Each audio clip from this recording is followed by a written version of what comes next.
देवियों और सज्जनों नमस्कार। कविताएं सुनी अनसुनी में मैं हूं धीरज।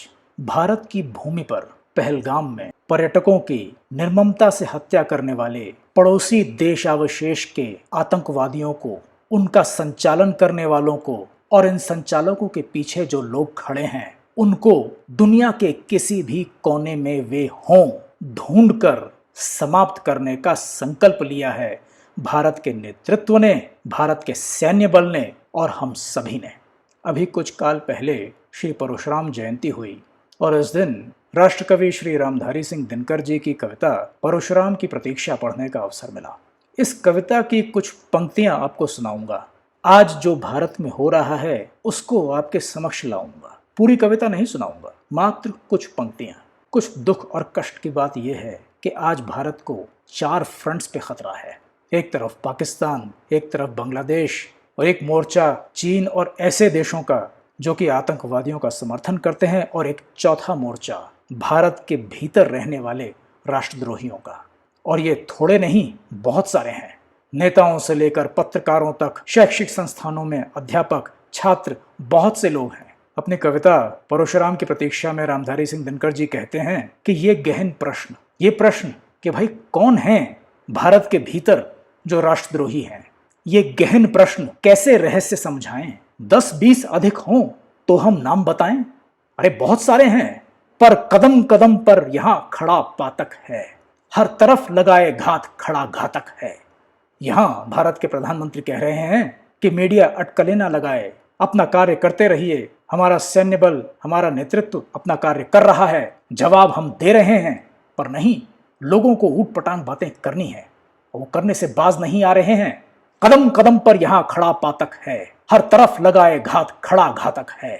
और हम में से ऐसे बहुत सारे लोग हैं जो इस पातक की, इन राष्ट्रद्रोहियों की बातें सुनते हैं और उन्हें आगे करते हैं। दिनकर जी कहते हैं, ओ बदनसीब अंधों, ओ बदनसीब अंधों, कमजोर अभागों, अब भी तो खोलो नयन, नींद से जागो। वह अघी बाहुबल का जो अपलापी है, अघी अर्थात अधम, पातक, नीच, और अपलापी मतलब जो बकवास करता है। वह अघी बाहुबल का जो अपलापी है, जिसकी ज्वाला बुझ गई वही पापी है। बहुत से चैनल्स पे देखा है, बहुत से समाचार पत्रों में पढ़ा है कि बेवजह का एनालिसिस, भारत यहां गलत हो सकता है, ये परेशानी हो सकती है, वो आदमी भारत को कुछ कह सकता है। डर डर, हर तरफ डर। जिसकी ज्वाला बुझ गई वही पापी है। ये ज्वाला बुझ न पाए, क्योंकि जब तक प्रसन्न ये अनल सुगुण हंसते हैं, है जहां खड्ग पुण्य वहीं बसते हैं, है जहां खड्ग पुण्य वहीं बसते हैं। दशाब्दियों से हम सुनते आ रहे हैं कि दे दी हमें आजादी बिना खड्ग बिना ढाल। अरे कौन सी आजादी है जो बिना खड्ग और बिना ढाल के मिली है? आज भी हम अपने बाहुबल पर और आज की खड्ग, आज की ढाल, आज के अस्त्र शस्त्र और आज की बुद्धिमत्ता पर विजय प्राप्त करेंगे। है जहां खड्ग सब पुण्य वहीं बसते हैं, क्योंकि तलवार पुण्य की सखी धर्म पालक है, ऐसा कहते हैं दिनकर जी। और तलवार सोती जहां बंद म्यानों में, किस्मत वहां सड़ती है तहखानों में। 26 नवंबर 26/11 को हम भूले नहीं हैं, जब मुंबई में आतंकवादियों ने एक एक कर हमारे वक्ष को छलनी किया था और तत्कालीन राजनीतिक नेतृत्व प्रत्युत्तर नहीं दे पाया था। तलवार सोती जहां बंद म्यानों में, किस्मत वहां सड़ती है तहखानों में। और इस बात को सुनकर जो लोग आग बबूला हो रहे होंगे, जो लोग ये कह रहे होंगे कि ऐसे कैसे कह रहे हैं, तो उनके लिए शब्द हैं, कह दो प्रपंचकारी कपटी जाली से। फर्जी लोग हैं ये, आलसी अकर्मठ काहिल हड़ताली से। निकम्मे काहिल, इन्हें राष्ट्र निर्माण का काम नहीं है। कहीं विदेशों से धन आ जाता है और ये धन लोलुप लोग अपनी जीवन शैली एक राष्ट्र विरोधी नैरेटिव के इर्द गिर्द बुनते हैं, उसी में जीते हैं, उसी में सड़ते हैं। उनके लिए संदेश है कि सीलें जुबान, चुपचाप काम पर जाएं। हम यहाँ रक्त, वे घर में स्वेद बहाएं। हम रक्त बहाएं और वो घर में पसीने पसीने हो हमारी बला से। हम दें उसको विजय, हमें तुम बल दो, आप बल दीजिए हम सबको। दो शस्त्र और अपना संकल्प अटल दो, हो खड़े लोग कटिबद्ध वहां यदि घर में, है कौन हमें जीते जो यहां समर में।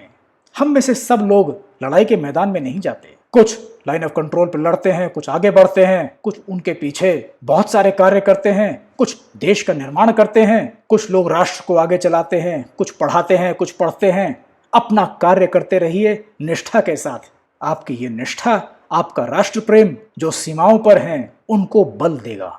जो भी आप कार्य कर रहे हैं उसमें निष्ठावान और एकाग्रचित्त रहिए, क्योंकि सामने देश माता के भव्य चरण हैं और जिह्वा पर जलता हुआ एक बस प्रण है, काटेंगे अरिका मुंड के स्वयं कटेंगे, पीछे परंतु सीमा से नहीं हटेंगे। और जो लोग ये बात सोच के परेशान हो रहे हैं कि अरे देश का माहौल खराब हो जाएगा, ऐसा हो जाएगा, विदेशी लोग क्या कहेंगे, अरे अरे यूएन ने ऐसा बोल दिया, अरे अरे चीन ये बोल रहा है, उनके लिए संदेश है कि पहली आहुति है, अभी यज्ञ चलने दो, दो हवा देश को आज जरा जलने दो। ये क्रोध की अग्नि है, दो हवा देश को आज जरा जलने दो। जब हृदय हृदय पावक से भर जाएगा, भारत का पूरा पाप उतर जाएगा।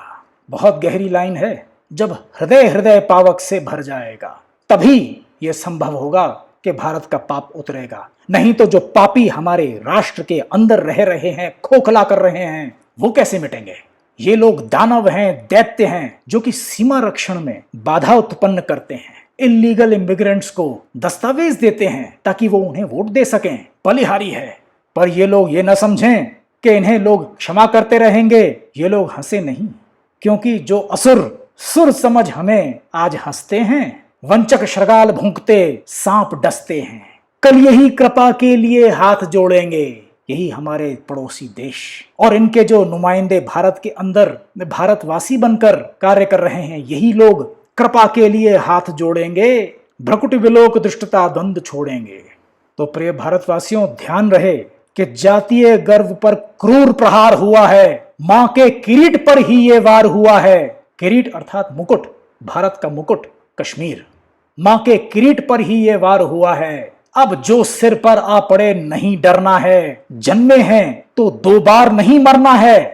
कुत्सित कलंक का बोध नहीं छोड़ेंगे, हम बिना लिए प्रतिशोध नहीं छोड़ेंगे, अरे का विरोध अवरोध नहीं छोड़ेंगे, जब तक जीवित है क्रोध नहीं छोड़ेंगे। गरजो हिमाद्रि के शिखर तुंग पाटों पर, गुलमर्ग विंध्य पश्चिमी पूर्व घाटों पर, भारत समुद्र की लहर ज्वार भाटों पर, गरजो गरजो मीनार और लाटों पर, खंडहरों भग्न कोटों में, प्राचीरों में, जाह्नवी नर्मदा यमुना के तीरों में, कृष्णा कछार में, कावेरी कूलों में, चित्तौड़ सिंहगढ़ के समीप धूलों में, पूरे भारतवर्ष में गरजो। और इन अंतिम 4 पदों से आपकी अनुमति लूंगा कि हम मान गए, जब क्रांतिकाल होता है सारी लपटों का रंग लाल होता है, जागृत पौरुष प्रज्वलित ज्वाल होता है, शूरत्व नहीं कोमल कराल होता है। इसलिए ये जो आज हो रहा है, भारत जो मुंह तोड़ जवाब दे रहा है, उसके समर्थन में हमारा रग रग रोम रोम हर व्यक्ति अपनी पूरी ऊर्जा लगा दे और भारत के भीतर जो राष्ट्रद्रोही हैं उनका नामो निशान मिटा दे। इन विचारों के साथ, इन उद्गारों के साथ राष्ट्रकवि श्री रामधारी सिंह दिनकर जी की यह कविता परशुराम की प्रतीक्षा की इन कुछ पंक्तियों के साथ आज के इस कड़ी में आपसे अनुमति लेता हूं। अपने मनोबल को, शारीरिक बल को और भी बलवान बनाइए, स्वस्थ रहिए। आने वाला समय हम सबके लिए मंगलकारी हो, इसी प्रार्थना के साथ वंदे मातरम। हर हर महादेव।